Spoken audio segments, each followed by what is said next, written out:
Hey, how are you doing? I'm good. An hour here again. Thanks. I'm doing all right. I'm doing all right. I'm excited to have you here to talk to us about just some of the work that you do and just how it all features and centers in social justice work. So I'm excited. Me too. Thanks for the opportunity. Excellent. Absolutely. We have about 5 questions that we're going to go over. And the first one is usually your tell us a little bit about you type of question. So that's the Cool. first one. Tell us a little bit about yourself, however much or little you want to share, what you do, where you are located. Okay, great. I'll try to keep it brief for Kenna because my experience is a little eclectic and it's not completely centered and focused. I am in California. I grew up on the East Coast in Tennessee. Worked mostly doing public sector nonprofit work, youth serving organizational work in Tennessee. Then said I wanted to make change happen at the federal level and moved to DC. Was there for about 10 years. That's where I got my master's in education there. And mostly there was doing health equity work. And then I moved out to California 10 years ago and been out here since, completed my PhD in education for social justice out here. As I think about like my career, kind of a different work, working in public sector, the state, working in nonprofit, youth serving organizations, philanthropy, academia, I think has been centered is adult and workforce education. By that I mean education from training teachers to training nonprofit help workers, but all around equity themes or Right. equity and racial equity themes. So it's been cool to do it in different places and different sectors, but in that focus. So California now, today, as we talk on April 4th of 2025, I work for small consulting company here Yeah, you in California. What? Yeah, I said I like how you added the date to make the point. Okay, let's put it in record. I don't It's know, right? April Because who 4th. knows? Who knows? Who knows what tomorrow holds? So I work for it's a small consulting firm that mostly does coaching, one-on-one coaching, a lot of leadership, education focused work, mostly in public sector. So we have a fairly large contract with the state of California, doing work with the SNAP program, Supplemental Nutritional Assistance Program, really looking kind of like equity redesign, the equity space baked into a SNAP program in the country, and how can California correct some of that or hopefully course correct some of that. We work with some school districts doing work around currently equity planning, knows what we'll call it tomorrow, but currently equity planning and coaching work around that. Yeah, it's a little, hopefully a somewhat concise background. I think honestly, I haven't done it to the extent that you have, but when you're doing system work in equity, whether it's racial equity or a broader context, I think you almost have to have all those different things happening because you need to be able to see all the different perspectives. Yeah, Um, that's actually a really good point because I remember 30 years ago, fresh out of undergrad, I was working for a nonprofit in Nashville, Tennessee that was funded by the city school system. And we were doing, at the time, they called it kind of youth leadership development or positive youth leadership development. I forget what the mm, acronym was, but it was really working with students on kind of school climate stuff. I'm not an educator. My background is not in terms of being a licensed educator. I have a right, background in right. education, but really looking at it, I remember thinking about like we talked about like when a kid shows up in school, like what are all the things that are happening both within and outside of the school that's going to impact who they are, how they show up, right? So it's everything from can I see the board? Do I come to school hungry? Am I coming to school with situations where I don't feel safe in my home, my neighborhood, where I feel like all that stuff? And so what I love about the systems approach is like thinking about all of that. Absolutely. I love that the first thing he said was, "Can I see the board?" Because it was a teacher that then questioned me. She's like, "Can you see? Do you need glasses?" It Uh, was because of that. I was like, maybe I should go get my eyes checked. And then I finally did it. And when you first put on glasses, you're like, oh, that's what leaves look like. I know exactly. You're like, that's what clarity of the board really looks like. Yeah. Amazing. I can read all her words. It's great. But no, absolutely, you have a very important point. And that's sometimes the thing that, you know, if all you've ever seen is the four walls of your classroom, then you might not be able to see the larger picture. And that's part of what we struggle with when we talk about school culture, actually, is that no, you've got to think of all the things that come with that because they are not just made of whatever content you spew at them within those four walls. 100%. 100%. And and I have such a respect and admiration for teachers in the classroom every day. Because Right. when I honestly don't think I could do it. I just don't think I have the patience. I don't think I have the emotional strengths. I don't think I Yeah. have the ability to deal with all the stuff that they deal with. But the whole thing Yeah. of they're trying to teach to standards, whether we like them or not. Right. Then Right. also, if the kid can't see, if this kid is hungry, if the kid comes to school having witnessed abuse in the home, like all those things, and the teacher's Right. supposed to also deal with that in order to then teach that child. Yes. I think that's the piece that sometimes people forget unless they've been able to see inside the system, so to speak, the way you have. Or they've been in the classroom as well and they're paying attention to all these things. Because if my student and and it sounds like I was bashing, but I truly wasn't. It is like there are some that don't want to see beyond these are the standards and this is what I have to do. This is the job. It's not a I hate to say it, it's not just a job. If the kid Right. comes in and they're smelling, like, and you have no context for that. Dude got kicked out of his house. He's homeless right now. What he's Yeah. wearing is what he was left with. The blanket Yeah. is you're going to trigger him if you pull that away from him. All these different little things, like, is there a gym in our school? Can we take him there and try to make sure that we can support whatever it is? The nurse comes in, the social worker gets involved, the counselor gets involved. It has to become this holistic piece that takes precedence over, okay, let's start this math right here. Right. Like, Exactly. Exactly. And then at the end of the year, it's like, your kids didn't perform as well as they should. at that point, it's Really? Really? but then for that kid, you can't even have that conversation with a parent or guardian. So they're looking at you like, all right, Miss Thomas, I got you, whatever. Right. But this that was a lot of different things that we've already talked about. But I wanted to ask the second question is what is at least one significant, you can talk about more than one, but one significant shift you've observed in your community or field or area of focus? I know you shared a lot, but just pick one and just Sure. elaborate. Yeah. I think it is there's a fear of doing this work that I don't know that I've fully seen before. Since probably the beginning of time, doing any type of equity work has been bashed, and there's clearly a reason folks don't want to do that kind of work. In my experience now, having been in California for 10 years doing this work, particularly here, I think of it's California. It's like the liberal bastion, right? And yet there's a real fear of doing this work here. And some of it's related to funding, but a lot of it's related to a personal fear for well-being, right? And Yes. I, as a cisgender white guy, haven't fully appreciated that. But a lot of the folks that I work with who are people of color, who are from immigrant populations, the real fear that I have witnessed within them to continue to do this work is palpable in a way that I haven't seen it Yeah. in a long time. Yeah. The one thing that in the interview with Hannah was talking about how this is so personal, right? They've personalized a lot of this. And so the fear is, and that's probably where the difference comes in. It's not the first time that this type of thing has happened, but like when you are personally attacked as well as collectively attacked. Yeah. Yeah. And the extent to which it's become like villainized and so personal at this point. So, Yeah. example, one of my colleagues is a Latina female, and she has become quite fearful of her name and email and image kind of being released in the Yeah. work that we do. And we're working with a lot of different folks where we're sharing our contact information Right, right, often. right. And that's an appreciation that I don't fully have because I haven't really had to think about those things in Sure, my own sure. personal life as much. And I 100% fully get it that she's afraid for her own physical safety, Yeah. her daughter's physical safety, her family's physical safety, again, in a way that I haven't seen it before. Yeah. I love that you brought that up. So a little known fact about me. So my name is Raquetta Ouedraogo Thomas. Like the Ouedraogo is clearly the Raquetta tooth, but the Ouedraogo is clearly a little bit different.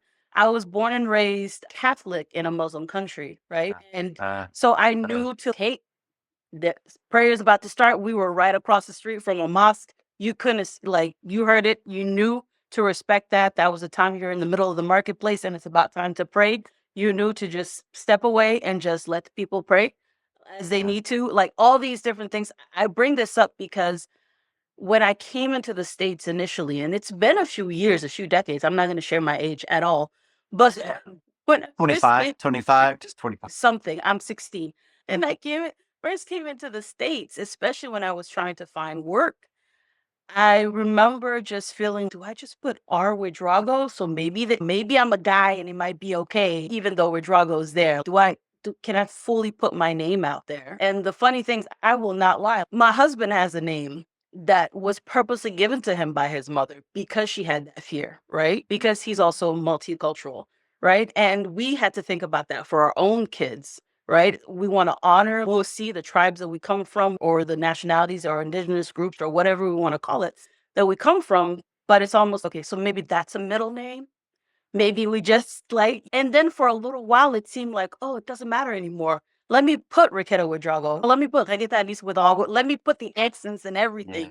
And it's Yeah. almost bringing back the memory to that time when I first got here, which was, am I even going to get anything? Is anybody even going to call me because I have this name? Because there's several times I've witnessed my own husband get a job interview and see people's faces when they see that he's not Mhm. what they thought the name represented, Yeah. Yeah. regardless of his accolades. Yeah. For 100%. And then that whole thing around like honoring you and your ancestry of then to even have to think about that of do I just put judgment and Right, period or do I right, put right. right or do I just say my last name's Thomas, right? Yeah. Yeah. Yeah. I did think about that. Then I was like, screw it. Good It for is you. what it Good for is, you. but it's stuff that you learn over time and with experience and with age. That I'm still 16 though. But the next question, and thank you for sharing all of these. The Yeah, next of question course. you've already gotten into, but if you would like to share another story, is if there is an example that kind of illustrates some of the challenges or opportunities that you've encountered, maybe from the system level as well, since you shared a personal one. Yeah, two come to mind. I'll start with, and we'll see where we go. So again, work for a small consulting firm, California based. Most all of our clients are California based. Companies' mission or purpose statement includes equity in it. Equity is written in there, right? That's important. That's part of the value. That's the work. That's the work that we've been doing. And yet we, even as an organization, have had conversations around, do we need to revisit our equity statement? Does that word, because it's become so politicized, villainized, all the things, what does that mean for the work that we do? And I was sharing with you earlier, one of the things about that, initially when that idea even came up, I was furious. I'm like, hell no, this is the work. This is the work we do. This is why we exist.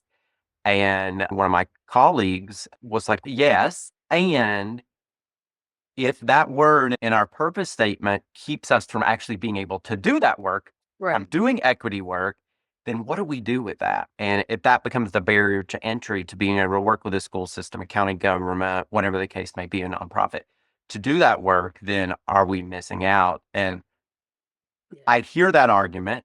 And I also hear the argument of, yeah, but it's the slow chipping away, right? Of if you replace that word with belonging or some word that's a little more neutral and less politically polarizing when it never should have been, then that word 2 years from now becomes the bad word of the day. And so it's been an interesting thing, even with our own tiny little organization, of really having to sit with that and think about that. And what I've appreciated about that conversation and at times argument internally is that I feel like we're all pretty committed. That is about, that is truly why we exist in the world, is to look at from a systems perspective, where is an equity been historically and purposely baked into a system, right? Whether that be a food stamp program, whether that be a school system, the way it provides services, whatever. And what can we do to help move the needle on that? So I appreciate that piece, but again, it does worry me about we as an organization should never have to look at our own purpose statement when that's in fact why we exist. Right. Yeah. Do we do away with our values? Yeah. Yeah. And trying to go to that, trying to understand that counter view of folks saying it's not about doing away with our values. It's a way of us being able to actually live out that value and to be able to do the work. And it's hard for me to want to, it's hard for me to go there, but to try to bring in that perspective and somewhat understand it too, right? Yeah. So that's just like one challenge that 2 years ago I would have never been an issue. And I think the other thing too, I was thinking about it, Ricketta, is I feel like even in California, nationally, but definitely in California, right now it's this time of hunkering down and just trying to protect whatever little gains we have made as a culture, as a society, it is not about expanding. It is not about serving more. It is not about opening our doors wider to a community. At least that's what I'm seeing. It's about like, Right. how do we lay low, protect what we've got, not rustle any feathers. And Yeah. that's unfortunate. I know that in higher ed institutions, we've seen across the news nationally in different states that they've had hiring freezes because of what's been happening. But people don't realize is K-12 is also doing that. We have some districts here in North Carolina that have done that for that very reason. If you know anything about some of the rural areas around North Carolina or just in the South, right? Or just generally, especially when you're close to that bigger school district or that county that has a little bit more wealth, how do you get teachers to come teach for you when you can't give them what that other county is able to offer you?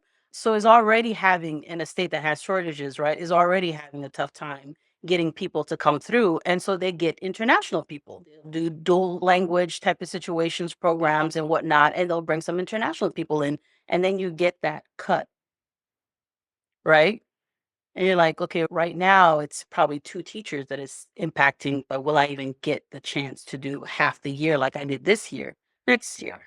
Yeah. And so it's freeze, but I'm not I have so many vacancies at the same time. So it's quite an interesting yes, you're absolutely right. I've seen that as well where it's let's just maintain Yeah. as much as Yeah. possible. Yeah. Yeah. Okay. A friend of mine is a principal of a middle school in Eastern Tennessee where I grew up. And the population of that school from when I was a child there has changed significantly. It's mostly migrant seasonal farm workers now in rural East Tennessee. You can imagine the politics and issues that she's having to deal with and think about are ICE raids. She's Right. having to deal and think about how do we create can we even create a space where parents feel comfortable bringing their kid to school, where parents can be engaged in the school experience. And that was never her experience. That hasn't been what she's had to think about 5 years ago, 10 years ago. And I'm an outsider looking in on that, right? Mhm. Being far away and yeah, it's scary to think about. Yeah. How do you pull people in when everything else suggests that they're being pushed out? But no, that's a Yeah. lot of interesting points that you brought up. I wanted to move to our fourth question. Feel free to elaborate outside even the K-12 or education space. What advice do you have for others seeking to implement that social justice work? It's a small question. Start giving all the secrets and answers out. You've been doing the systems work for so many years. But So what is I feel like advice? I need the advice right now. I feel you on that one. What's worked for you? But The day after the most recent presidential election, I was feeling pretty bummed for sure. And I was listening to a local comedian, actually, of all things, a local kind of California based comedian who was getting ready to do a show at one of the colleges here. And he's a political comedian. And they was asking me, like, is your set going to change? Is your comedy set going to change? And mm, he's, of course it is. And he identifies as a black man. And he was talking about he's a little fearful for himself right now. yeah, And he gave this advice that I continue to sit with is the first thing I want to do is protect myself. I want to protect my family, the people that I love and hold dear every day. And I want to focus on my local community. And for me, that focus on local community thing has been probably the most significant for me right now of really thinking about is like, I do feel like nationally, internationally, I don't want to feel hopeless because I think that's right. what a lot of folks would like us to feel. And because if you feel hopeless, you don't do anything, you don't continue to use your voice. But for me, like, I've just become like hyper local and really thinking about what I do, the activism, the work that I do, of really thinking about in my community what can I do today, tomorrow, next week? And maybe that's a piece of advice is thinking about what do I feel is within my sphere of control and I can focus on my neighborhood. I'm building a little library. Are you familiar with this idea of the little library Yeah. people put out in front of their Yes, yards? yes, yes. Very Yeah. familiar. Somebody So was just telling me about something like that yeah. too. So I'm building a little library of banned books. And I that love is, I'm sorry. I have gotten, no, I've gotten so much joy out Yes. of thinking about this and working on, I'm using my hands and thinking differently. And it's been so cool for my neighborhood because we put up the post like in the ground a couple of weekends Right. ago. So there's this random post and our neighbor, people walk by, like, "Yeah, this random post." So we What put if up a was little sign on the thing like coming soon, little library of banned books. And it has become so cool to talk to neighbors about. And people are researching, like, did you know that is considered a banned book? And I never would have thought. And people are like, oh my God, I'm going to bring this and put it in the banned book. And it's been this like little, tiny little bit of activism in our little neighborhood of saying, awesome. what can we do? So yeah, it brought a lot of joy. Just I've heard a lot of people either collecting banned books or doing something similar. Absolutely, that's come up. And the cool thing too, that's a toolkit, right? That's a resource that just knowing how to go about doing it. Sometimes it's I don't know what's within my sphere or circle of control. And so having these like little toolkits or guides of how to that is really, yeah, if you can Mm. afford to spend this much and go to Lowe's or something like that, or whichever place that you prefer to go to, then maybe you can go ahead and do that and maybe get to know your neighbors too. Isn't that amazing? Yeah, that's it. That it's truly been a way to get to know neighbors in a different level. And I think politically, most of the folks in my neighborhood are the good old liberals who even that in of itself is somewhat problematic. But it's been really cool for me Yes. to like even research and know like I thought I knew a lot about banned books of what are the banned books, but then you start looking at some of these and you're like, how can Oh, that be a banned book? How can that be a banned book? Oh, because one character in that book may have right. mentioned something about like embracing some difference. And so it's been super cool in that regard, just for me, my own learning and then too to Oh, that's amazing. get That's behind it. amazing. Yeah.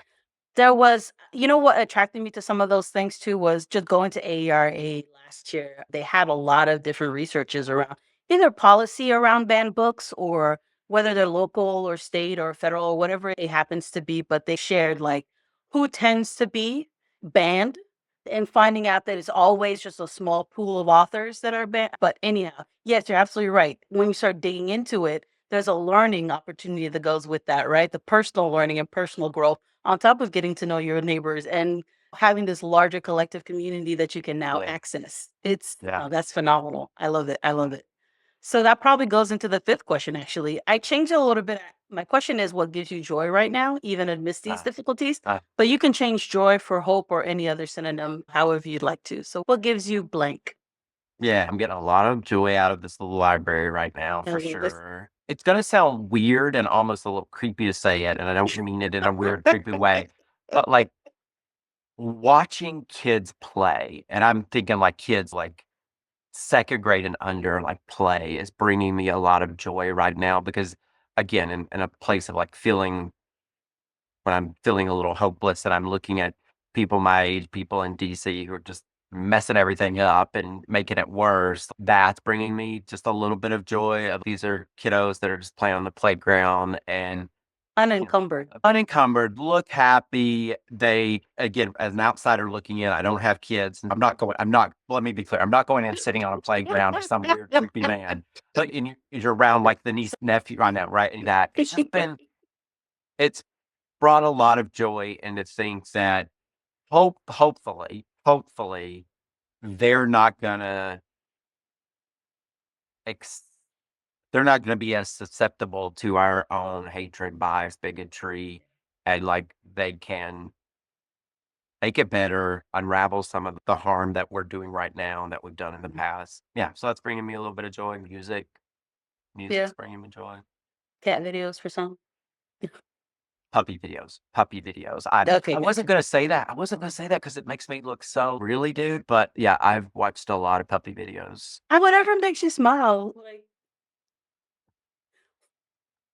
you're not harming yourself or anyone else. Why not? As long as that's not escapism. Robert Living, have you read the book? There's a Robert Livingston wrote a book called The Conversation. It was popular a few years ago out of Harvard, and he talks about that whenever we enter into when he's talking about a conversation around race and racism in America, and he said there are kind of three different types of people. There's the ostriches, the dolphins, and the sharks. And it gives a symbolism for each one. And the ostrich is basically like we put our hands in the sand and we're like, racism. That's what you're talking about. And I sometimes feel like whenever I'm doing the puppy videos, like I'm being the ostrich. You're the ostrich. Yeah. I But yeah, Yeah, but you're not spending your whole days doing that. I right. think I try to not. Maybe 10 hours a day. No, just messing around. I love it. I love it. Thank you for sharing all these different pieces. There are a lot of thoughts coming through my head right now just because you shared so many nuggets. But if there's any closing thought that you'd like to offer, this has truly been a pleasure.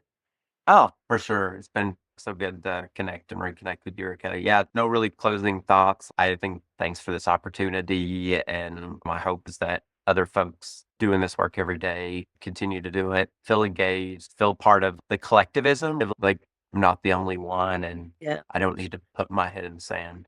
Yeah, I love that you bring that up for the simple, and I know I just said it's just gonna close in just a second, but I love that you bring that up because back to what we were talking about earlier before we started recording is the data we're not collecting, right? Means that Yes, those yes, authorities are yes, here.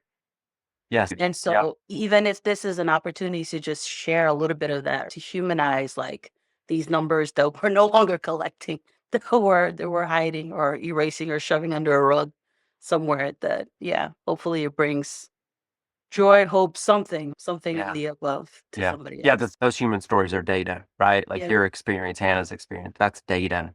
And you're exactly right. Even in California, like the STAT program that I was talking about, like they had done some really good work. They've been doing some really good work on to know there's a problem. We have to be better about collecting data and just aggregating data and not lumping entire groups of people together.